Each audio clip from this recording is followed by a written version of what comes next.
எல்லா மனிதர்களும் பாவம் செய்யக்கூடியவர்கள் தான். பாவங்கள் தான் அவர்களை மேம்படுத்தும். அவர்களுடைய பாதைகள் அதை திருத்திக் கொண்டு தன்னை முன்னேற்றுபவன் தான் சிறந்த மனிதனாக மாறுவான். அவரை பார்த்து இறைவன் உன்னை மன்னிக்க மாட்டான் இந்த பாவத்திற்கு என்று சொன்னால், இறைத்தூதர் ஸல்லல்லாஹு அலைஹி வஸல்லம் சொன்னார்கள், 2 மனிதர்கள் உண்டு, அதில் ஒருவர் நல்லவராக இருந்தார், ஒருவர் பாவியாக இருந்தார். நல்லவர் பாவியை பார்த்து குறைத்துக்கொள் பாவத்தை என்று சொன்னார். அவர் ஒரு காலத்தில் கோபப்பட்டு சொன்னார், நீ என்னை பார்த்து எப்போது பார்த்தாலும் அறிவுரை செய்து கொண்டே இருக்கிறாய், என்னையும் என் பாவத்தையும் விடு, நீ என்ன இறைவனிடத்திலிருந்து அனுப்பப்பட்ட பாதுகாவலனா என்று சொன்னார். அந்த நல்லவர் கோபப்பட்டு, நான் உனக்கு அறிவுரை சொல்கிறேன், என்னை பார்த்தே நீ எதிர்த்து பேசுகிறாய், இறைவன் உன்னை மன்னிக்கவே மாட்டான் என்று சொல்லிவிடுகிறார்.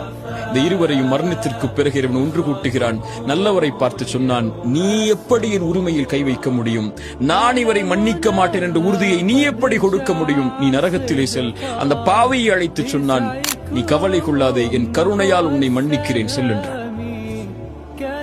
நம்முடைய பார்வையில் பாவியாக தெரிபவர்கள் இறைவனுடைய பார்வையில் யார் என்று நமக்கு தெரியாது.